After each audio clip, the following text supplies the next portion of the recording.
Vampire King installed camera to watch his paralyzed triplets. What he saw the maid doing shocked him. Chapter 1.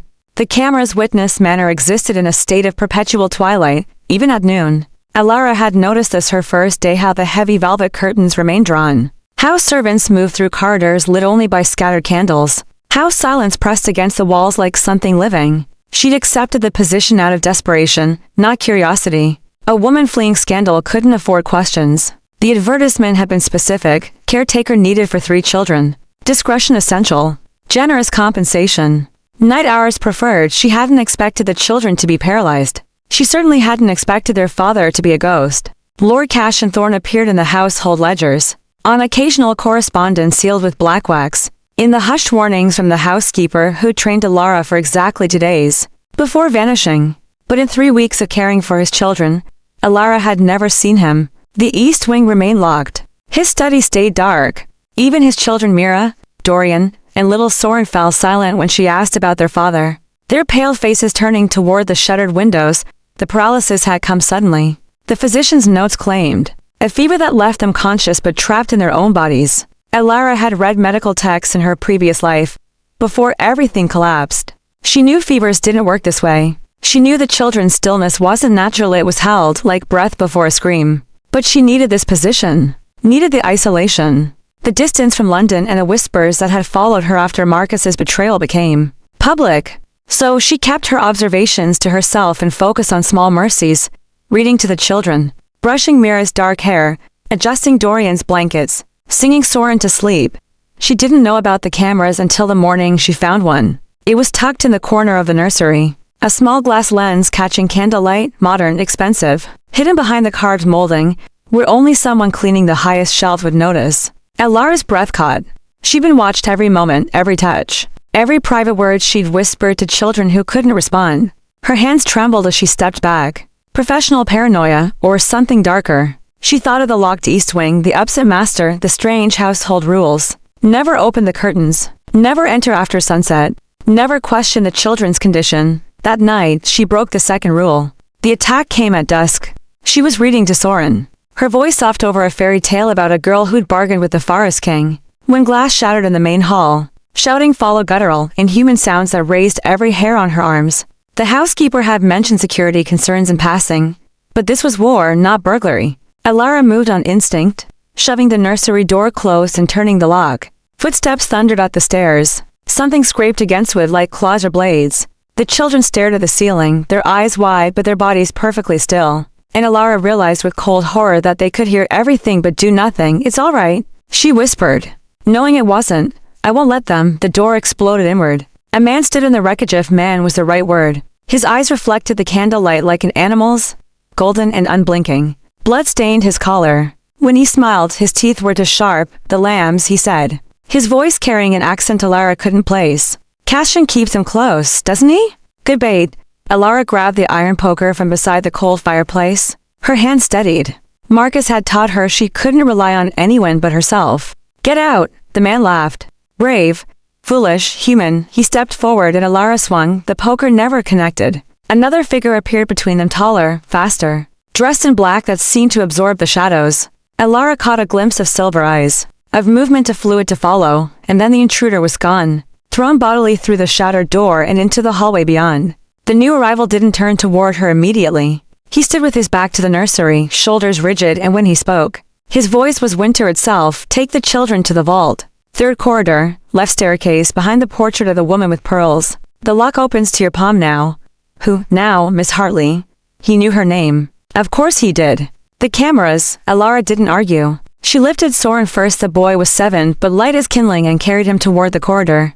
Her mind racing. Behind her, sounds of violence echoed, impacts that cracked plaster, growls that belonged in nightmares. She returned for Dorian, then Mira, her muscles screaming, her breath coming in gasps. The portrait he'd mentioned hung in a narrow hallway she'd never noticed before. The woman in the painting wore pearls at her throat, and had eyes the same silver as the lock clicked open when Alara's palm touched the frame.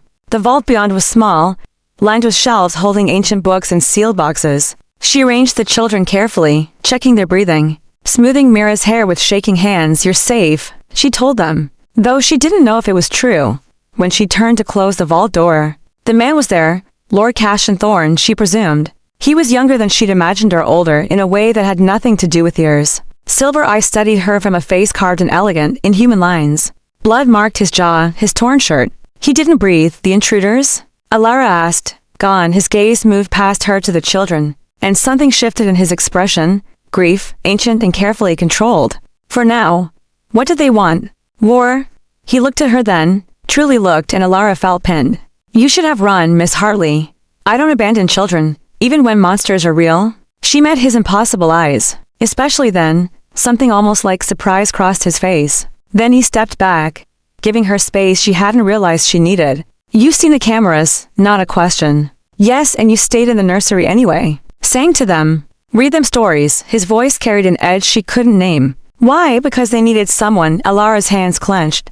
What are you? Cashin was silent for a long moment. Outside, the manor settled into deeper darkness. Finally, he spoke, their father. And your only chance of surviving what comes next. Chapter 2. The vault's truth. Vault smelled of old paper and something else, metal, perhaps. Or the particular staleness of air that hadn't moved in decades. Alara stood between Cashin Thorne and his children, her pulse hammering against her ribs while her mind struggled to reconcile what she'd witnessed. With any rational explanation, he didn't breathe. She'd noticed it the moment he'd stepped into the confined space, the absolute stillness of his chest. The way candlelight from the corridor behind him remained steady instead of flickering with expel. Air. When he moved, it was with a precision that bypassed the small, unconscious adjustments humans made for balance. Everything about him was controlled, deliberate. Other? You're going to tell me I'm mad, Alara said quietly, aware of the children's presence even if they couldn't respond. That I imagined what I saw. No. Cashin's silver eyes reflected the distant candlelight like polished mirrors. I'm going to tell you the truth, because you've earned it. And because you won't survive without it. He moved to the shelves, extracting a leather-bound journal with careful hands. When he turned back to her, his expression had shifted into something that might have been weariness. If immortal creatures could tire, my children have been paralyzed for 3 months, he said. Not by fever. By poison, a compound designed specifically to harm those of my kind, while leaving humans largely untouched. They're caught between two worlds now. Not human anymore, but not fully turned, frozen. Alara's throat tightened. Your kind, vampire. The word dropped into the space between them like a stone into still water. Though not the creatures of peasant tales. We're older than those stories. More complex. Bound by laws your world forgot centuries ago. She should have laughed. Should have called him mad and fled into the night. But she remembered the intruder's reflective eyes, the inhuman speed. The way Cashin had appeared and disappeared like smoke. She remembered 3 children who never blinked in sunlight. Who grew paler each week despite her careful feeding. Whose stillness felt like a spell waiting to break. The poison she managed. Can it be reversed? Perhaps. If I can identify who created it and retrieve the counteragent. Before the paralysis becomes permanent, Cashin set the journal on a small table. His movements precise. The attack tonight was meant to draw me out. House Valeska wants me distracted, vulnerable. They've wanted my territory for centuries. House Valeska, Alara repeated, testing the words. There are more of you, organized. 7 great houses, scattered across Europe. Ancient bloodlines with specific territories, laws, and endless political maneuvering. I rule House Thorne, or what remains of it, after the plague that took my wife and decimated my people 30 years ago. His jaw tightened. We were powerful once. Now we're a target. Alara sank onto the edge of a trunk, her legs suddenly unsteady. The children lay on cushions she'd arranged, their faces peaceful despite the violence that had shattered their evening. Mira's dark hair spilled across the pillow like ink. Dorian's fingers were curled slightly, frozen mid-gesture. Soren's eyes tracked toward his father's voice, the only movement he could manage. Why hire a human caretaker? She asked. If your enemies are this dangerous because humans are beneath their notice. A mortal woman caring for sick children draws no attention. My own people, however, Cashin's expression darkened. Everyone who knew my children's true condition is either dead or compromised. I couldn't trust anyone in my house. But you came from outside, desperate enough not to ask questions, skilled enough to care for them properly. You investigated me. It wasn't a question. The cameras, the careful vetting. Her destroyed reputation in London had probably made her perfect isolated with nowhere else to go. Thoroughly, he didn't apologize. Your scandal with Marcus Pemberton, his theft of your research and subsequent presentation to the Royal Society under his name, your family's rejection, the rumors he spread about your mental stability when you tried to fight back. Cashin's voice carried an edge that might have been anger on her behalf. You were brilliant, discredited and alone. You needed asylum. I needed someone invisible. He flushed Alara's cheeks, shame and fury tangled together. So you exploited my ruin. I offered you safety and purpose. Cashin moved closer, and she caught the scent of him. Winter night, old books, something that reminded her of thunderstorms. Would you have preferred to starve in London while men like Pemberton prospered? No, she wouldn't have. The bitterness of that truth sat heavy on her tongue. The cameras, she said instead. You watched everything. I needed to know if you could be trusted with their lives. If you would care for them truly, not simply perform duties for pay. He paused. You sang to Soren when he had nightmares. You read to them even when they couldn't respond. You spoke to them as people, not invalids. Something in his voice made her look up. Grief lined his features, ancient and carefully buried. But there nonetheless. She thought of the empty East Wing, the absent master. A father who watched his children through glass lenses, because he couldn't bear to see them broken in person. When did you last hold them? Alara asked softly. Cashin's expression shuddered. The night they were poisoned. I was hunting the assassin. When I returned, he didn't finish. Didn't need to. Outside the vault, floorboards creaked. Cashin's head snapped toward the sound, his entire body shifting into readiness. The transformation was startling. One moment a grief-stricken father, the next a predator evaluating threats, more of them. Alara whispered, double quotes, no. My second in command. Cashin moved to the vault entrance. He secured the manor. But we can't stay here. Valeska knows where we live now. They'll return with greater numbers. Where can we go? He looked back at her, silver eyes unreadable. The old estate. 3 hours north, abandoned since the plague. Defensible. Warded with protections Valeska can't easily breach. His gaze moved to the children. I'll need your help moving them, of course. Alara stood, steadying herself. But afterward, you're going to tell me everything. All of it, your laws, your enemies, what this poison truly does. If I'm risking my life for your children, I deserve to understand why. Cashin studied her for a long moment. Then, unexpectedly, he inclined his head, a gesture of respect that felt centuries old, agreed. Miss Hartley. Though I warn you, the truth is far stranger and more dangerous than tonight's violence suggests.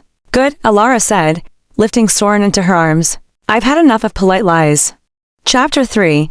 The Northern Road carriage rattled through darkness so complete it seemed solid. Alara sat across from Cashin with Soren cradled in her lap, while Mira and Dorian lay on the cushioned bench beside their father. The vehicle's interior was luxurious velvet seats, brass fixtures that caught the single lantern's glow. But the windows had been covered with heavy fabric that blocked even starlight. They can't track us in darkness, Cashin had explained while his second-in-command, a severe man named Laurent, prepared their departure. Vampire sight excels at night, but we navigate by more than eyes. Blood calls to blood.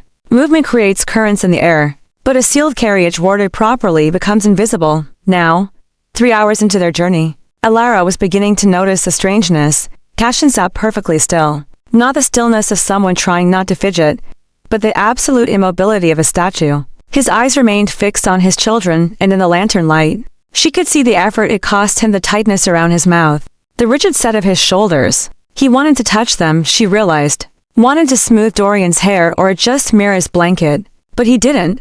Why won't you hold them? The question escaped before Alara could stop it. Cashin's gaze shifted to her, sharp and defensive. For a moment, she thought he wouldn't answer. Then something in his expression cracked. Because I'm the reason they're like this. His voice was quiet, stripped of the commanding tone he'd used in the manor. Vampire children are rare, Miss Hartley. Our kind doesn't reproduce easily. The transformation that creates us typically destroys that capacity. But occasionally, very occasionally, a turned vampire retains enough humanity to conceive. My wife was one such rarity.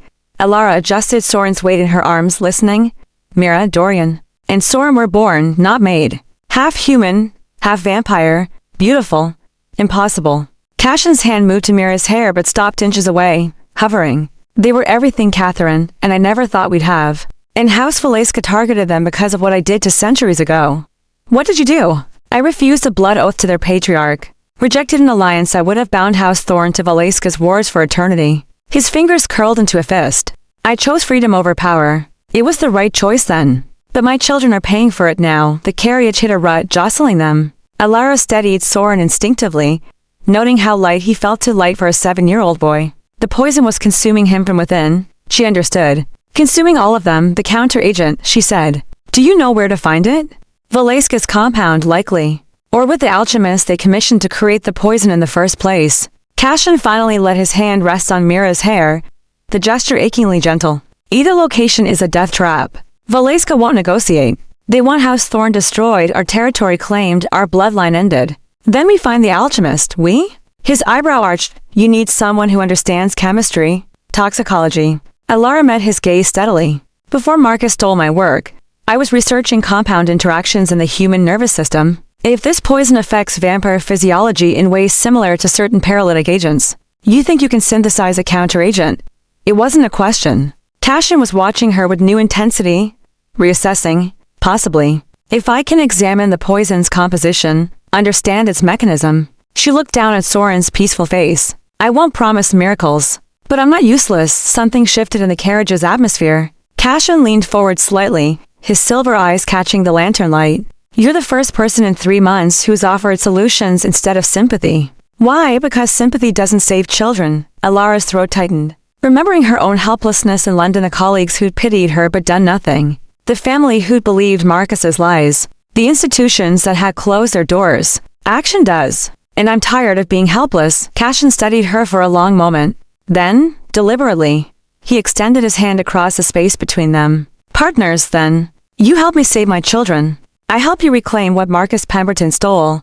Alara stared at his offered hand. It was a dangerous bargain, allying herself with a vampire lord, diving deeper into a world she barely understood. But the alternative was returning to London's whispers and closed doors, spending the rest of her life as a cautionary tale about women who reached a high. She clasped his hand. His skin was cool, not cold like marble warmed by distant sun. His grip was careful, controlled, and when their palms met, something electric passed between them. Recognition, perhaps, or simply to desperate people acknowledging they had nothing left to lose. Partners. She agreed. The carriage slowed. Lauren's voice filtered through from the driver's seat. My lord, we're approaching the estate. Cassian released her hand and moved to the window, lifting the fabric covering just enough to peer out. Alara caught a glimpse of iron gates overgrown with ivy, and beyond them a massive stone structure that seemed to eat the moonlight. The Plague Manor. Cassian said quietly. 200 rooms, most sealed since the sickness. The East Wing is habitable. I've had it maintained secretly. No one knows about this place except Lauren and my most trusted allies. Will we be safe here? Safer than the London Manor. The grounds are warded with protections laid down by my great-grandmother, a witch who married into House Thorn 3 centuries ago. Valeska can't cross them without breaking treaties that would unite the other houses against them. He lowered the fabric. But wards aren't impenetrable. If they're desperate enough, they'll find a way. The carriage passed through the gates with a shudder Alara felt in her bones. The estate loomed ahead, all Gothic spires and shuttered windows. It looked like something from a ghost story, beautiful and terrible, and utterly isolated. Lauren opened the carriage door. Cool night air rushed in, carrying the scent of old roses and earth. Cassian stepped out first, then turned to help Alara with the children dot as she handed Soren to him. Their fingers brushed again. This time, Cassian didn't pull away immediately. He looked at her over his son's still form, and in his expression, she saw something unexpected. Hope? Thank you, he said. For not running. Thank me when we've saved them, Alara replied. But as Lauren began unloading their belongings and Cassian carried his children toward the manor's entrance, Alara felt the weight of what she'd agreed to settle over her shoulders. She bound herself to a vampire's war, to ancient grudges and impossible cures, and somewhere in the darkness, House Valeska was watching. Chapter 4. The East Wing Secret's Plague Manor breathed. Alara felt at the moment she crossed the threshold a presence in the walls, in the dust motes dancing through candlelight, in the way shadows gathered in corners like living things. The entrance hall stretched before them, vast and abandoned, with a grand staircase splitting into 2 curved arms that disappeared into darkness above. This way, Cassian said, his voice echoing strangely in the space. He carried Dorian while Lauren managed Mira and Soren. The East Wing is through the portrait gallery. Alara followed, her practical boots silent on marble floors that hadn't been properly cleaned in decades. Portraits lined the walls, pale faces with silver eyes, watching their procession. Thorn ancestors, she presumed. Some wore clothes from centuries past, others from more recent eras. But all share that same unsettling beauty, that predatory grace frozen in oil paint. One portrait made her pause. A woman with dark hair and kind eyes, holding to infants while a small girl stood beside her. The girl had Mira's exact features. Catherine, Cassian said, stopping beside her. His voice carried a weight that made Alara's chest tighten. My wife? Painted 3 months before the plague took her. I'm sorry, don't be. She wouldn't want pity. He shifted Dorian's weight carefully. She'd want her children saved. Everything else is irrelevant. They continued through corridors that smelled of age and preservatives, past rooms sealed with wax and warning symbols Alara didn't recognize. Finally, they reached a door carved with intricate patterns, roses and thorns intertwined so completely they became indistinguishable. Cassian touched the wood, and the door swung open silently. The east wing was alive. Candles burned in wall sconces, casting warm light over furniture covered in fresh fabric instead of dust sheets. The air smelled of lavender and old books rather than decay. Someone had maintained these rooms with devotion, keeping them ready for inhabitants who might never return. Lauren's work, Cassian said, catching her expression. He believed I'd need sanctuary eventually. He was right. They settled the children in a bedroom that must have been a nursery once. 3 small beds, arranged near tall windows currently shuttered tight. Alara worked mechanically, making each child comfortable, checking their breathing, their pulses, all steady but slow, as if their bodies were conserving energy for a battle being fought beneath their skin. Lauren withdrew to secure the perimeter, leaving Alara alone with Cassian in the candlelit room. The vampire lord stood by the window, one hand pressed against the shutters as if he could feel the night beyond them. You don't sleep, Alara observed, settling into a chair beside Mira's bed. Not as humans do. We rest during daylight hours, a torpor that mimics death. Our bodies shut down, become vulnerable. He glanced at her. It's why we guard our sleeping places so carefully. A vampire rest can be killed as easily as any mortal. But you're awake now, and it's past midnight. Young vampires sleep. Ancient ones like myself can resist a day's sleep if necessary, though it costs us. Cassian moved away from the window, prowling the room's perimeter. I haven't truly rested since my children were poisoned. Can't afford to be unconscious for 12 hours while enemies circle. Alara studied him, the tightness in his movements, the shadows under his eyes that she hadn't noticed before. Even immortal creatures could be worn down, apparently. When did you last feed? The question made him stop. He turned to face her, and for the first time since they've met, she saw genuine surprise cross his features. That's a remarkably bold question, Miss Hartley. We're partners. I need to know if you're operating at full strength or slowly starving yourself. She kept her voice steady despite the flutter of nerves in her stomach. You can't protect your children if you collapse. I don't collapse. But his jaw tightened, and Alara knew she'd struck truth. When? She pressed. 2 weeks ago. Lauren brought me supplies from our London contacts. He said it dismissively. But 2 weeks without food would leave any creature weakened. I don't require nourishment as frequently as younger vampires. My age provides advantages, or you're too focused on your children to care for yourself. Alara rose from the chair, moving closer. She was playing with fire, she knew. Pushing a predator who could kill her before she drew breath to scream. But she'd watched him with his children, seen the careful way he touched Mira's hair, the grief in his voice when he spoke of Catherine. Monsters didn't grieve like that. What do you need? Blood, obviously. But what kind? How much? Cassian's eyes reflected the candlelight like mercury. Why do you want to know? Because if we're going to save your children, I need you functional. And because she hesitated, then pushed forward. Because you've been honest with me, I can return the favor.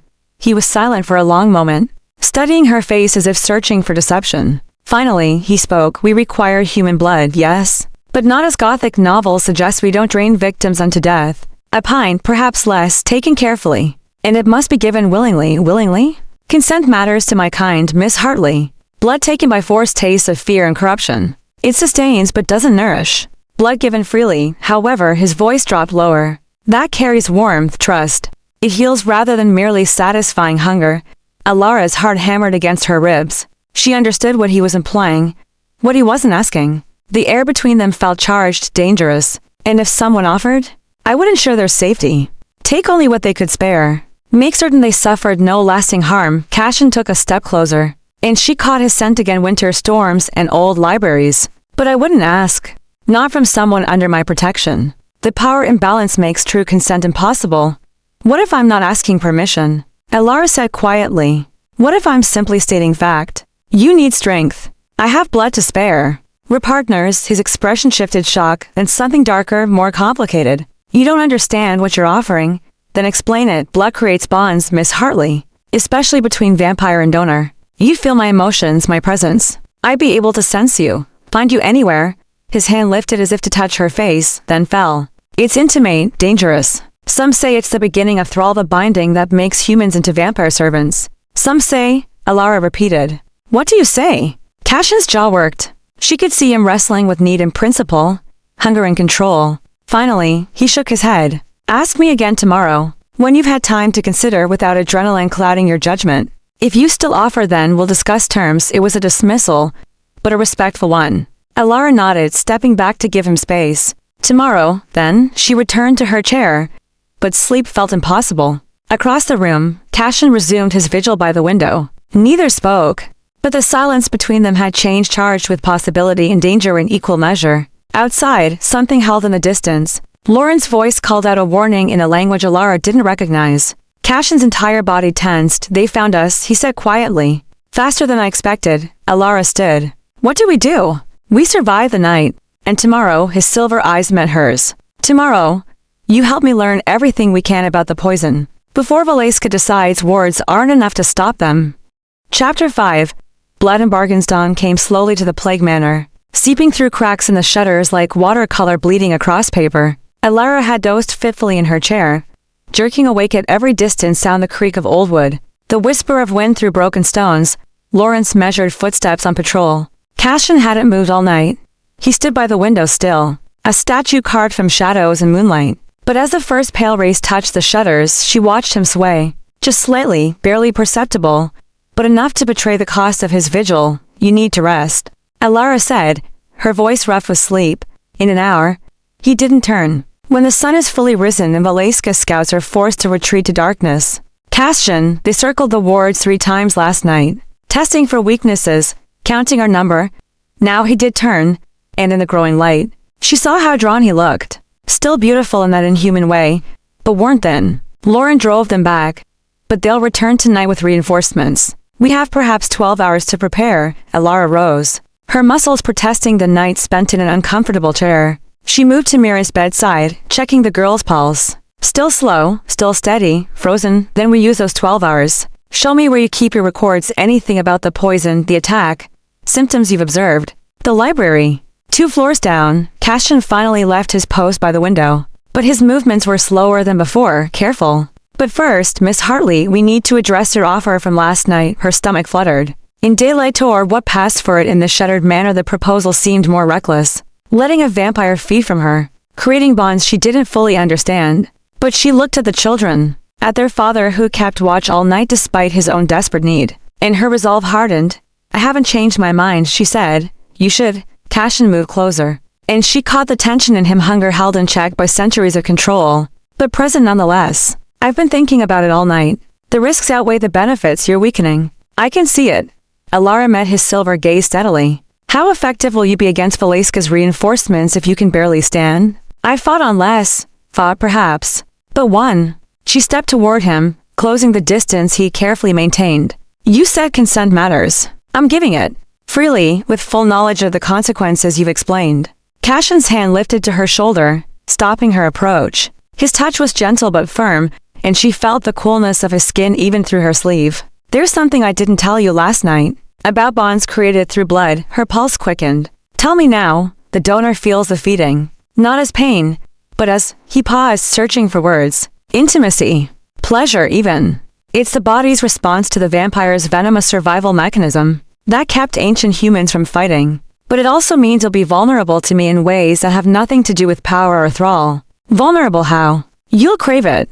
The connection, the sensation. Some donors become addicted. His fingers tightened slightly on her shoulder. I won't let that happen to you, but you need to know the risk exists. Alara considered this, her scientific mind cataloging the information even as her heart raced. A chemical response to venom. Evolutionary adaptation. It made sense in its own terrible way. How do we prevent addiction? Strict limits. Once only, unless absolutely necessary. I take no more than what you can safely lose. And afterward, distance. He released her shoulder, stepping back. No repeated feedings. No allowing the bond to deepen. Agreed. She extended her wrist, the gesture feeling both clinical and profound. Then let's establish those boundaries and proceed. We're wasting time we don't have.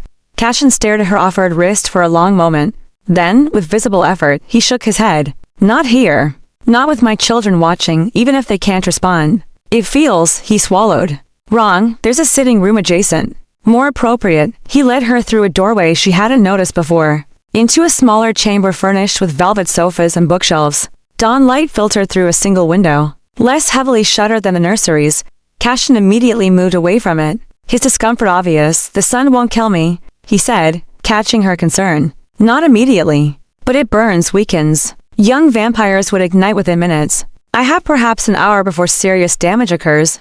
Then we do this quickly. Alara settled on the sofa, her heart hammering. What do I need to do? Cassian knelt before her, a strangely courtly gesture that made her breath catch. He took her hand in both of his, cradling it with unexpected tenderness. Trust me. If it becomes too much, say stop and I will. Immediately. Do you understand? Yes, say it. So I know you believe it. I trust you to stop if I ask, and strangely, she did. This creature who'd watched her through cameras, who'd admitted to manipulating her desperation, she trusted him with this. Perhaps because he'd been so honest about the dangers. Cassian nodded. He turned her wrist upward, exposing the pale skin where blue veins traced delicate patterns. His thumb brushed over her pulse point, and she felt him counting her heartbeats. Then he looked up, silver eyes meeting hers.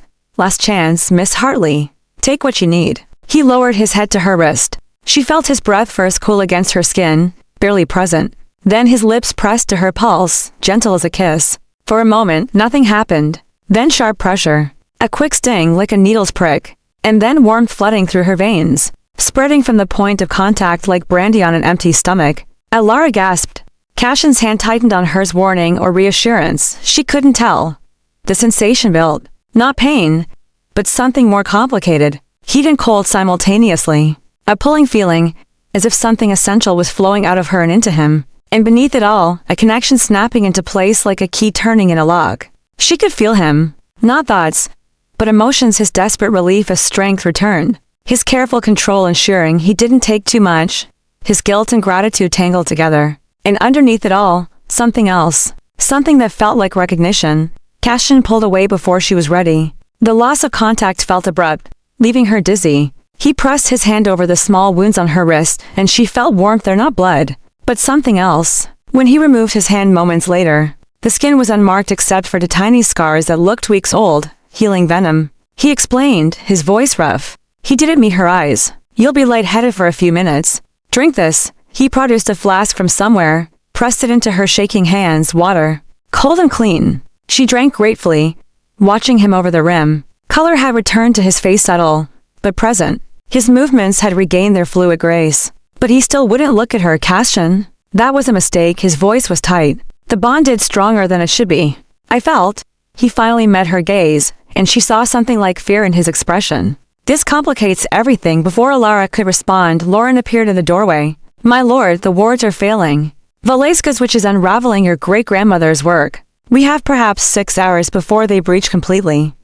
Chapter 6. The alchemist's notice. Library occupied 3 floors of the manor's central tower, accessible through a spiral staircase that seemed to climb into darkness itself. Cassian led the way with a candelabra, its flames casting a shadow. Across walls lined floor to ceiling with leather-bound volumes, scrolls tied with ribbon, and glass cases holding manuscripts so old they looked like they might crumble at a breath. Alara followed, still feeling the echo of their connection humming beneath her skin. He'd said the bond was stronger than expected, and she understood now what he meant. She could sense him ahead of her on the stairs, not his location exactly, but his presence like a warmth at the edge of her consciousness. When his mood shifted toward worry, she felt it as a tightening in her chest. Here. Cassian pushed open a door, revealing a chamber that was part library, part laboratory. Wooden tables held beakers and burners, measuring instruments and mortars. Shelves were organized with jars of dried herbs, crystalline powders, and liquids in stoppered bottles. Catherine's workspace. She studied alchemy, poison specifically, tried to develop antidotes to compounds that could harm our kind. She knew you'd be targeted. Alara moved to the nearest table, where notebooks lay open, their pages covered in elegant handwriting and chemical formulas. She knew I'd made enemies. Cassian set the candelabra down carefully. After the plague took her, I couldn't bear to enter this room. Lauren preserved it exactly as she left it. His fingers brushed the edge of a notebook. I should have continued her work. If I had. Perhaps I would have recognized the poison when it struck my children. Alara heard the self-recrimination in his voice and understood it intimately. She'd spent months after Marcus's betrayal cataloging her own failures as signs she missed. The trust she'd given too freely. Hindsight is a cruel teacher, she said quietly. We can only work with what we know now. She picked up one of the notebooks, scanning the contents. Catherine Thorne had been brilliant. Her notes detailed experiments on vampire physiology, the way their bodies process toxins differently than humans, the specific compounds that could bypass their natural regeneration. On one page she'd sketched the structure of something labeled Knight's Bane Theoretical Paralytic. Castian, Alara's voice sharpened. Look at this. He moved to her side immediately. Their shoulders nearly touching, she felt his focus sharpen. Felt it through the bond like a blade being drawn. She theorized about it, said it was possible but hoped no one would be mad enough to create it. What makes it theoretical? The ingredients. You'd need vampire blood, obviously, to key it specifically to our physiology, but also extract from the black hellebore that grows only in graveyards, blessed by extinct religious orders, venom from a creature that hasn't existed for centuries. His finger traced the list. Catherine believed it impossible to synthesize. Alara studied the formula, her mind working through the chemistry. Unless someone found preserved samples, or substitutes that approximate the same effect, she flipped through more pages, finding Catherine's notes on potential antidotes. She was close. Look, she identified the mechanism. The poison binds to whatever allows vampires to heal, to regenerate. It freezes that process, making the victim trapped in their own body. Castian's voice was hollow, alive but unable to move. Heal, or die. A perfect prison. But if we understand the mechanism, we can disrupt it. Alara's excitement built despite the grimness of their situation. Catherine noted that silver compounds might break the binding, and here moonflower extract combined with vampire venom could restart the regenerative process. Moonflower only blooms during full moons. The next one isn't for 2 weeks. Then we find another way. Alara grabbed a blank notebook, began copying Catherine's formulas. You said Valeska commissioned an alchemist to create the poison. That alchemist would have records, refinements, possibly even samples of the antidote for testing purposes. You want to steal from Valeska's alchemist. Castian's tone held something between admiration and horror. That's suicidal. That's necessary. She didn't look up from her frantic copying. Where would Valeska keep their alchemist? Surely not in their main compound if the work is this sensitive. Castian was silent for a moment. Through the bond, she felt him thinking, calculating. There's a monastery, 40 miles east, abandoned except for Valeska's use. They've claimed it as neutral ground for negotiations. But I suspected they keep researchers there, hidden from the other houses. Can we reach it before the wards fail? If we leave now, take Lauren and a few others. But that means leaving you here with minimal protection. His hand covered hers, stopping her writing. I don't like it. Alara turned to face him, surprised by how close he stood. In the candlelight, his features seemed softer, less marble perfect and more real. I don't like the alternative, waiting for Valeska to break through while your children remain frozen. Every day that passes makes the poison harder to reverse. You're not a fighter, Miss Hartley. If they breach the wards while I'm gone, then I'll do what I did in London, survive. She pulled her hand from beneath his, though the loss of contact felt wrong. The bond again, making her crave his presence. She pushed the feeling aside. Besides, you'll have the bond. You said you could sense me. If something goes wrong, you'll know. Through their connection, she felt his resistance warring with necessity. Finally, he nodded. I'll leave 2 of my best fighters. They'll guard you and the children with their lives. He paused. And Miss Hartley, Alara, if the wards fail completely, there's a passage behind the bookshelf in the nursery. It leads to tunnels beneath the manor. Take the children and run. I won't abandon them. I know. That's why I'm telling you where the tunnels are, so you can save them. Even if you can't save yourself. He turned away, began gathering supplies from Catherine's workspace, vials, instruments, a leather satchel. The bond works both ways. If you're in danger, I'll feel it. I'll come back. Even if it means losing the antidote. Castian stopped, his back to her when he spoke. His voice was quiet but absolute. Even then, the weight of that statement settled between them. Alara wanted to argue, to insist he prioritize his children above her. But she understood, suddenly, what he was really saying. The bond had changed things. She wasn't just his employee anymore. Not just a convenient human researcher.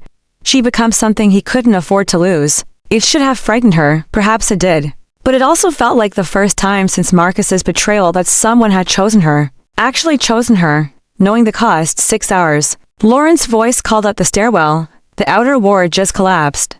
They're working faster than expected. Castian grabbed the satchel, moved toward the door. Then he paused, looking back at Alara. When I return, we're going to discuss what this bond means. What it's becoming. When you return, Alara agreed, we'll have the antidote and time to talk. He almost smiled, almost, then he was gone, his footsteps rapid on the spiral stairs. Alara returned to Catherine's notes, copying frantically through the bond. She felt Castian moving through the manor, gathering Lauren and others, preparing for departure. The connection stretched as he moved farther away but didn't break.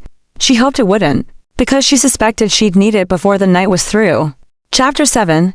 The Sigilara had been alone with the children for 3 hours when the second ward fell. She felt it as a tremor through the manor's bones, a sound like glass breaking in the distance. The 2 guards Cassian had left a severe woman named Isabel, and a younger man called Marcus. The irony of the name wasn't lost on her. Immediately moved to defensive positions. At the nursery door.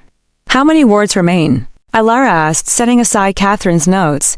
1. Isabel's hand rested on the sword at her hip. The innermost protection. My lady's strongest work.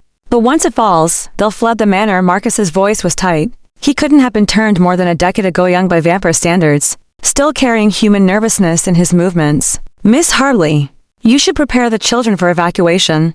Ilara looked at Mira, Dorian, and Soren.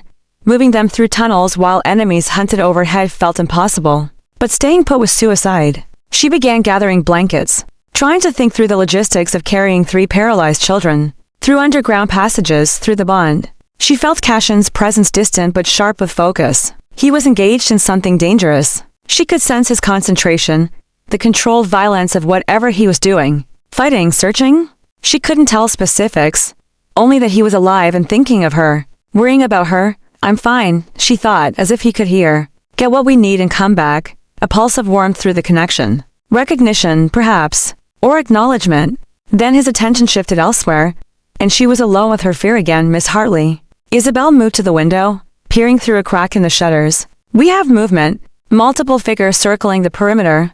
Valesca's advanced scouts. Marcus joined her, testing the final ward's strength. Bill? The manor shuddered. This time, the sound wasn't distant glass but stone cracking with splintering. Somewhere below, something gave way with a roar that shook dust from the ceiling. The final ward hadn't just fallen, it had been shattered. They're inside, Isabel hissed. Marcus, bar the door. Miss Hartley, the passage now.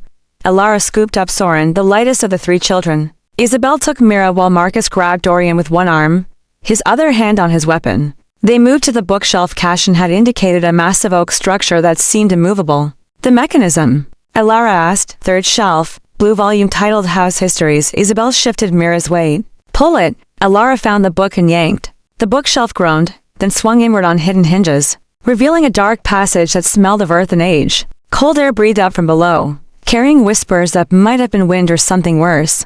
Footsteps thundered in the corridor outside. Voices shouted in that language Ilara didn't recognize, harsh syllables that felt like curses. The nursery door shook as something heavy slammed against it. Go. Marcus shoved Ilara toward the passage. We'll hold them as long as... The door exploded inward.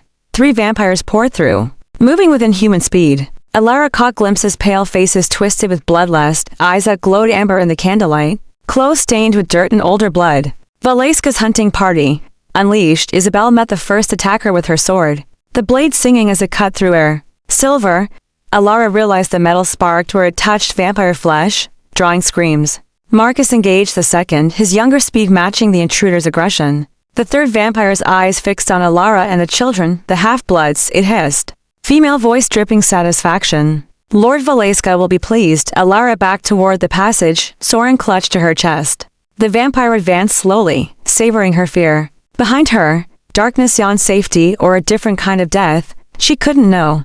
But staying meant capture. And she promised Cassian she'd protect his children. She stepped backward into the passage. The vampire lunged. Something silver flashed through the air, a dagger, thrown with precision. It buried itself in the vampire's shoulder, and she shrieked, stumbling. Isabel appeared beside Ilara, blood streaming from a cut on her temple. Run. The older vampire commanded. The tunnel split 3 ways. Take the left path, it leads to the village 2 miles north. Find the church. The priest knows our kind. He'll shelter you. What about you? We'll buy you time. Isabel shoved her deeper into the passage. Tell Lord Cassian we died well, before Ilara could protest. The bookshelf swung shut with terrible finality. She was plunged into darkness so complete it pressed against her eyes like a physical thing. Soren's slight weight in her arms was her only anchor to reality. No. Not her only anchor. Through the bond, she felt Cassian's sudden spike of alarm. He'd sensed the danger, the terror flooding through her. The connection blazed with his response: fury, fear, desperate need to return. But he was miles away, engaged in his own battle. He couldn't save her.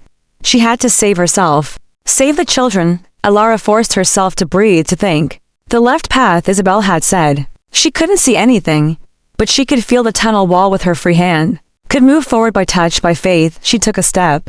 Then another. Behind her, muffled by stone, she heard screaming, fighting, then silence. Isabella and Marcus were dead. She knew it with cold certainty. 2 more casualties of a war older than her understanding, fought for reasons she barely grasped. And she was alone in the dark with a paralyzed child. While Timur waited somewhere behind enemy lines, through the bond, Cashin's presence burned. She felt him fighting to reach her, felt his desperation like claws against her heart. But distance and stone separated them. The bond could transmit emotion but not miracles. "I have Soren," she projected, hoping he could sense her thoughts as she sensed his feelings. "I'll get him to safety." Find Mira and Dorian, whether he understood, she couldn't tell. But the bond pulsed once acknowledgement or encouragement or simply the connection between 2 desperate people trying to survive. Alara adjusted her grip on Soren and moved deeper into the tunnel. The darkness was absolute, but she wasn't helpless. She'd survived scandal, betrayal, the destruction of her reputation. She could survive this, she had to, because 3 children depended on her. And somewhere in the night, a vampire lord was fighting his way home. Bound to her by blood and something deeper neither of them had words for yet. The tunnel branched. Alara felt the divergence by the change in air current, cold coming from the right, slightly warmer from the left. She went left, trusting Isabel's dying instructions. Behind her, something scraped against stone. Following, Alara ran. Chapter 8, Blood in the dark tunnel seemed endless. A throat of stone swallowing her into deeper darkness. Alara ran with one hand against the wall, the other cradling Soren against her chest. Her breath coming in ragged gasps that echoed too loudly in the confined space. Behind her, the scraping continued slow, deliberate as if her pursuer enjoyed the hunt. Soren's eyes were open, staring into nothing. Alara felt his heartbeat against her own, steady and slow. He was aware, she realized with horror, trapped inside his paralyzed body, feeling every jolting step, every spike of her terror, but unable to cry out or cling to her for comfort. "It's all right," she whispered, though nothing was all right. "We're going to be fine." The scraping stopped. Alara froze, straining to hear. Silence pressed around her, thick and waiting. Then a voice, echoing strangely in the tunnel's acoustics, "Clever human, running in the dark like prey. Female." The same vampire who'd entered the nursery. "But you smell of Cashin's blood now." His claim. "That makes you valuable." Alara's free hand found a loose stone in the wall. Not much of a weapon, but something. "I'm not his property." Laughter rippled through the darkness. "No. Then why does his blood sing in your veins? Why can I smell the bond between you, fresh, strong, intimate? Closer now." The vampire was moving while she spoke, tracking Alara by sound and scent. "He fed from you. Recently. That's more than employment, little scholar. That's ownership, whether you admit it or not. You're wrong." But Alara's voice shook. Was she wrong? The bond pulsed under her skin, Cashin's presence a constant warmth. She could feel him now. Distant but approaching, he'd abandoned his mission, was racing back. The knowledge filled her with equal parts relief and guilt. "Am I?" The voice came from a different direction now. The vampire was circling. "Cashin Thorne hasn't taken a donor in 30 years. Not since his precious Catherine died. But he took you, bound himself to you." A pause. "Why?" "Because I offered to help save his children." "No." Suddenly the voice was directly behind her. "Because he's been alone too long, and loneliness makes even ancient vampires stupid." Alara spun, swinging the stone blindly. It connected with something, flesh or fabric. She couldn't tell, and the vampire hissed. Then pain exploded across Alara's temple as she was struck in return. She stumbled, nearly dropping Soren, her vision sparking even in the darkness. Fragile things. Humans. The vampire's breath was cold against her ear. "So easy to break. But Lord Valeska wants the children alive. So I'll make you a bargain. Give me the boy. Walk away. Live." Alara tightened her grip on Soren. "No." Brave. Foolish. Fingers wrapped around Alara's throat, not squeezing, just holding, a promise of violence. Last chance. Through the bond, Cashin's fury blazed. Alara felt him pouring everything into speed, into closing the distance between them. But he was still too far. Minutes away at best, and minutes were lifetimes. In moments like this, she had to save herself. Alara let her body go limp, feigning surrender. The vampire's grip on her throat loosened slightly, just enough. Alara drove her knee upward, aiming for where she guessed the vampire's center mass would be. Contact. A grunt of surprise. The fingers released her throat. Alara ran. She didn't know where she was going. Couldn't see obstacles until she crashed into them. Her shoulder hit stone, her hip caught a jutting rock. But she kept moving. Soren bounced against her chest, and she prayed the child couldn't feel pain. Couldn't understand what was happening. Behind her, the vampire recovered. Footsteps came fast in human speed in pursuit. Alara wasn't going to outrun this. Wasn't going to. Light appeared ahead. Faint, flickering, but real. The tunnel was ending, opening into somewhere. Church, Isabel had said. Safety. Sanctuary. Alara burst from the tunnel into a stone chamber lit by candles. A crypt, she realized ancient coffins lined the walls, marked with crosses and Latin inscriptions. Stairs led upward toward what must be the church proper. She made it 3 steps before the vampire caught her. They went down together. Alara twisting to protect Soren from the impact. Stone bruised her back, knocked the air from her lungs. The vampire loomed over her, amber eyes glowing in the candlelight. Up close, she looked young, perhaps 18 when she'd been turned. With delicate features twisted by centuries of predatory existence, persistent, the vampire said, almost admiringly. Cassian chose better than he knew. Her hand reached for Soren. Alara bit her dot. It was instinct. Desperation, the only weapon she had left. Her teeth sank into the vampire's wrist and blood filled her mouth, cold, thick, tasting of metal and something darker. The vampire shrieked, yanking away, and Alara felt something vampire blood on her tongue, in her system, mixing with Cassian's claim that already ran through her veins. The effect was immediate and catastrophic. Power flooded her, strength that didn't belong to her body, speed that shouldn't be possible. But with it came hunger, burning and terrible, demanding she drink deeper, take more. The paralysis poison was in this vampire's blood. Alara could taste it, recognize it from Catherine's notes. And beneath the poison, information, memories, images flashing through her consciousness. The monastery. An alchemist's workshop. Vials of antidote stored in a vault behind iron gates, the location. She knew where Cassian needed to go. But the hunger was overwhelming. Alara's vision edged red. She understood suddenly why vampires were feared. This need transcended reason. Made everything else irrelevant except the next mouthful of blood. Stop. The vampire's voice held genuine fear now. You'll kill yourself, human bodies can't process. A roar shook the crypt. Stone dust rained from the ceiling. Then Cassian was there, appearing between heartbeats, pulling Alara away from the wounded vampire with desperate gentleness. Don't swallow, he commanded, his hand supporting her jaw. Spit it out. Now, Alara. She tried. Her body fought her, wanting to keep the power flooding her system. But Cassian's voice cut through the hunger and she managed to expel what remained in her mouth. The vampire blood splattered across stone, smoking faintly where it landed. The wounded Valeska vampire scrambled backward. She drank from me. Tasted the poison. Your human is contaminated now. Thorn, get out. Cassian's voice was death itself. Tell Valeska this, the children are under my protection. Anyone who touches them answers to me personally. The vampire fled, vanishing back into the tunnel with inhuman speed. Cassian turned to Alara. His face was terrible fury and fear and something else, something raw. Are you hurt? Did she? His eyes found the bruise forming on her temple, the scrapes on her arms. Through the bond, she felt his guilt crash over him like a wave. I'm fine. Alara's voice shook. Soren, safe, you protected him. Cassian took the child from her arms with infinite care, checking him over. Then he looked at Alara again, really looked, and she saw him notice the blood on her lips, the unnatural brightness in her eyes. How much did you ingest? I don't know. Not much. But Cassian, the words tumbled out. I saw. When her blood touched mine. I saw where they're keeping the antidote. The monastery's layout, everything.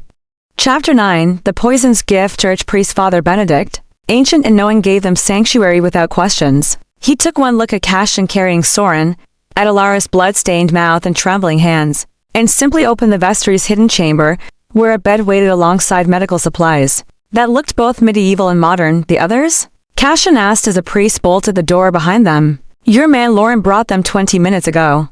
The girl and boy are in the rectory cellar. Guarded. Father Benedict's eyes were pale, clouded with age, but sharp with understanding. You have until dawn. After that, my protection becomes complicated. The church's neutrality only extends so far. Understood. Cassian laid Soren on the bed with heartbreaking gentleness, then turned to Alara. Sit, now. She obeyed, legs finally giving out. The strange strength from the vampire blood was fading, leaving her hollowed out and shaking. Cassian knelt before her, his hands framing her face, tilting it toward the candlelight. Look at me. His silver eyes searched hers. Your pupils are dilated. Your heartbeat is erratic. The blood is poisoning your system.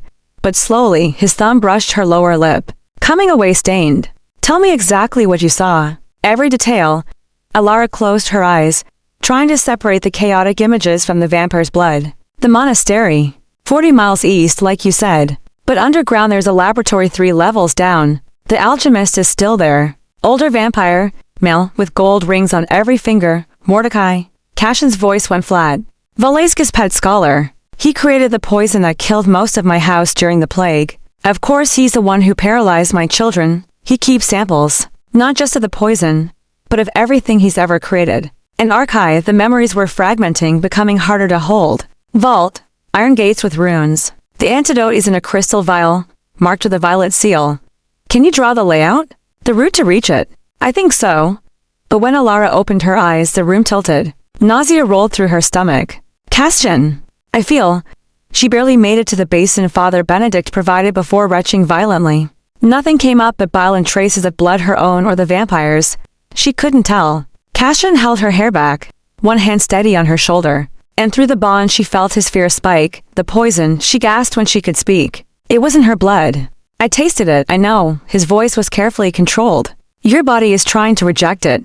But you've been exposed now. Not paralyzed, you're human. And the compound is keyed specifically to vampire physiology. But it will make you sick. How sick? Castian didn't answer immediately. Father Benedict moved closer, offering a cloth dampened with something that smelled of herbs. Vampire blood is toxic to humans in the best circumstances. Vampire blood tainted with paralytic poison? The priest shook his head. She'll burn with fever. Hallucinate, the body will try to purge the contamination. But that process could take days she might not have. There has to be something Alara started. There is. Castian's hand tightened on her shoulder. My blood. Fresh, untainted. It can counteract the poison's effects. Stabilize your system long enough for your body to process what you've ingested. Alara understood what he wasn't saying. Another feeding. Another deepening of the bond between them. How much deeper can it get? Much? He met her eyes. After this, you'll be bound to me completely. Not thrall, I won't take your will, but connected, permanently. You'll feel my emotions as clearly as your own. I'll be able to find you anywhere in the world. And leaving my presence for extended periods will cause you physical pain? That sounds like thrall. Her voice came out bitter. Thrall removes choice. This gives you access to my strength, my centuries of knowledge, my protection. Castian's jaw tightened. But yes, it also chains you to me. If you'd rather take your chances with the poison, and die, leave your children without help. Alara laughed weakly. Some choice, it's the only one I can offer. He pulled back slightly, giving her space. I won't force this. If you refuse, Father Benedict can make you comfortable. The poison might not kill you. Humans have survived worse. Through the bond, she felt his fear that she'd refuse. Felt his desperation for her to accept warring, with his guilt up binding her more tightly. He wanted her safe but hated the cost of that safety. Alara thought of Mira, Dorian, and Soren, 3 children frozen by their father's enemies, paying for wars that started before their births. Thought of Castian watching through cameras because he couldn't bear to see them broken. Thought of the antidote location burning in her memory. Fragile knowledge that would die with her if the poison won. Do it, she said. Before I lose the details of what I saw. Castian nodded once, sharp. He drew a small knife from his belt silver. She noted and drew it across his palm without hesitation. Blood welled immediately, darker than human blood, almost black in the candlelight. Drink slowly. He instructed, offering his hand. Let it settle before taking more. Alara grasped his wrist, brought his palm to her lips. The first taste was shocking, nothing like the Valeska vampire's cold, metallic blood. This was warmth and winter combined, power and restraint. Ancient strength tempered by centuries of control. It tasted like Castian felt through the bond, complicated, lonely, fierce. The poison's sickness retreated immediately. Strength flooded back into her limbs, but this time without the terrible hunger. This was clean power, freely given, and it settled into her bones like coming home. The bond between them exploded into full awareness. Suddenly Alara could feel everything. Castian's relief as color returned to her face. His guilt at binding her. His fear for his children, and beneath it all, something newer and more dangerous, attraction, want. The acknowledgement that she'd become essential to him in ways that transcended their bargain. She gasped, pulling away from his palm. I can feel you. All of you, I know. His voice was rough. I feel you too. Your determination. Your brilliant mind working through problems even while poisoned. Your grief over the life Marcus stole from you and he swallowed. Your fear of being owned again. I'm not afraid of you, you should be. Castian stood abruptly, moving away. This bond, it's deeper than I've ever created. Deeper than what I shared with Catherine, and we were married for 200 years. I don't know what it means. Don't know what we've become. Father Benedict cleared his throat diplomatically. What you've become is running out of time. Dawn approaches, Lord Castian. If you're going to retrieve this antidote, you need to move now. Castian turned to Alara. Can you draw the route? Are the memories clear? She tested them, finding the images sharp despite the trauma. Yes, but I'm coming with you. Absolutely not. You're bonded to you completely now, which means I can support you in ways no one else can. Alara stood, steadier than she'd been in hours. The layout is in my head. I know exactly where Mordecai keeps his records. And you said it yourself, I can feel your presence, your emotions. If we're separated, I can find you. Through the bond. She felt his resistance crumbling. He knew she was right. Hated that she was right. 3 hours until dawn. Lauren's voice came from the doorway. None of them had heard him enter. If we leave now, we can reach the monastery, retrieve the antidote, and return before daylight forces us to ground. Chapter 10. The monastery's vaulted monastery rose from the hillside like a broken tooth, its stone walls black with age and neglect. Alara crouched beside Cassian in the tree line, watching Lauren and 2 other vampires scout the perimeter. Through the bond, she felt Cassian's tactical assessment, counting guards, evaluating entry points, calculating odds with the cold precision of someone who'd survived to millennia of conflicts. 12 sentries visible, he murmured. Likely twice that number inside. Mordecai will be in the deepest laboratory, surrounded by protections. The route I saw leads through the eastern chapel. Alara pointed toward a structure whose roof had partially collapsed. There's a staircase hidden behind the altar. 3 levels down, you're certain? She closed her eyes, touching the memories burned into her mind by the Valeska vampire's blood. Yes, the vampire, her name was Lisette. She'd made the journey dozens of times, delivering subjects for Mordecai's experiments. Alara's stomach turned. He uses humans. Tests his compounds on them before adapting the formulas for vampires. Cassian's fury blazed through the bond, so intense it made her flinch. He did that during the plague too. Catherine found the bodies. It's why she dedicated her life to creating antidotes she couldn't bear. That he continue unpunished. Laurent returned, moving silently through the underbrush. The eastern chapel is guarded by 2 sentries. We can neutralize them, but it will alert the others within minutes. You'll have perhaps 10 minutes to reach the vault and return. Not enough time. Cassian's hand tightened on the sword at his hip. We'll need a distraction. Something that draws their forces away from the chapel. I can create one. Lauren's expression was grim. There's a supply house on the western edge. Highly flammable. If it goes up, every vampire in the monastery will respond. That's a suicide mission. No, my lord. That's duty. Lauren clasped Cassian's shoulder. You've protected our house for centuries. Let me protect you now. Through the bond, Alara felt Cassian's protest. His refusal to sacrifice another loyal servant. But Laurent was already moving, gesturing for the other vampires to follow. Within moments, they disappeared into the darkness. He won't survive this, Cassian said quietly. He knows. He's choosing it anyway. Alara touched his hand. We make it count. An explosion shattered the night fire blooming on the western horizon. Screams following. The monastery erupted into chaos. Vampires poured from doors and windows, racing toward the flames within human speed. Within seconds, the eastern chapel's guards had abandoned their posts now. Cassian pulled Alara from cover, and they ran. The chapel's interior was a ruin of broken pews and shattered stained glass. Cassian moved straight to the altar, finding the hidden mechanism exactly where Alara had described. The floor opened, revealing stairs that descended into darkness. They took the steps 3 at a time, Cassian's enhanced vision guiding them while Alara kept one hand on his shoulder, trusting him completely. The bond hummed between them, his focus, her determination. Their shared desperation woven together until she couldn't tell where her emotions ended. And his began. The laboratory appeared exactly as Alara had seen in Lisette's memories. 3 levels underground, lined with workbenches covered in alchemical equipment. Glass vessels bubbled over low flames. Preserved specimens floated in jars, organs, limbs. Things Alara didn't want to examine too closely. And in the center, hunched over a table, Mordecai. He was ancient not in appearance, which remained that of a man in his 60s, but in the weight of centuries visible in his eyes. Gold rings glinted on every finger as he measured powders with meticulous precision. He didn't look up when they entered. Lord Cashinthorne, his voice was dust and parchment. I wondered when you'd arrive. The bond you've created with your human is quite loud. I felt it the moment you entered the monastery grounds. Cassian moved between Alara and the alchemist. The antidote. Give it to me, and we leave peacefully. Peacefully, Mordecai finally looked up, smiling with too many teeth. How unlike you. Age has made you soft, or perhaps it's the bond. Love is such a weakness in our kind. I don't love her. We have a professional arrangement. Through the bond, Alara felt the lie or the partial truth. Cassian didn't know what he felt for her yet, but it was far more than professional. The realization sent heat through her chest. Of course, Mordecai set down his instruments. The vault you seek is behind me. Iron gates, runic locks, just as your pet human saw in Lisette's memories. Clever. Feeding her vampire blood. Reckless but clever, open it. Why would I do that? Lord Valeska pays me handsomely to ensure your children remain frozen. Why would I undo my finest work?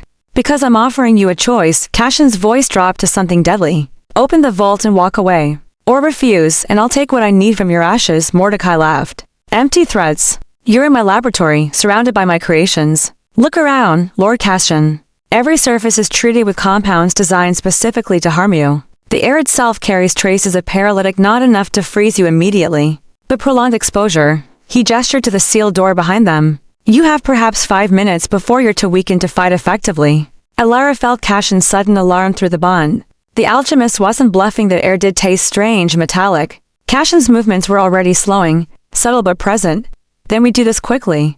Cashin lunged. The fight was brutal and brief. Mordecai was old, skilled, and fighting on prepared ground. He threw vials that shattered into toxic clouds, forcing Cashin back. Produced blades that sparked with compounds designed to bypass vampire healing. But Cashin was desperate and bound to someone who fed him strength through their connection.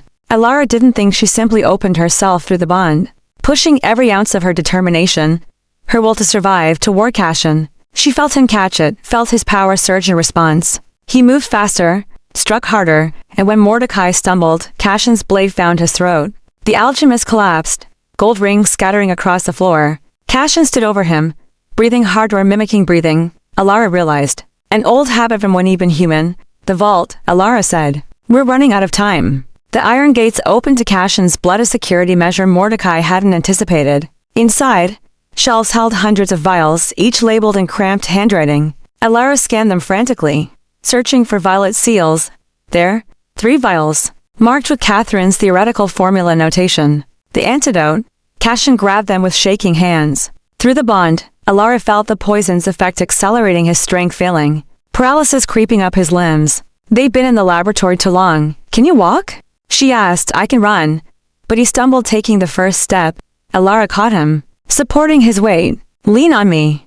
The bond works both ways. Take my strength. That could kill you. And staying here will kill us both. Take it. He did, and Alara felt the drain immediately, her energy flowing into him, sustaining him, keeping the paralysis at bay. They staggered toward the stairs together, two beings moving as one through necessity and something deeper behind them. Mordecai's laboratory began to burn, chemicals igniting, experiments failing catastrophically. The monastery shook as explosions rippled through underground chambers. They climbed. 1 level, 2, Alara's legs screamed protest, her vision graying at the edges.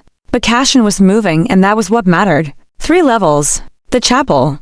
Fresh air. Dawn painted the eastern horizon pink and gold. No. Cashin gasped. Sunlight would kill him in minutes, weaken him fatally in seconds. The tunnel. Alara remembered. Lisette's memories. There's a passage to the wine cellar. North wall of the chapel. They found it as a first ray of sun pierced the broken roof, dove into darkness as light flooded the space behind them. Cashin collapsed against the tunnel wall, the antidote vial still clutched in his hand. We did it.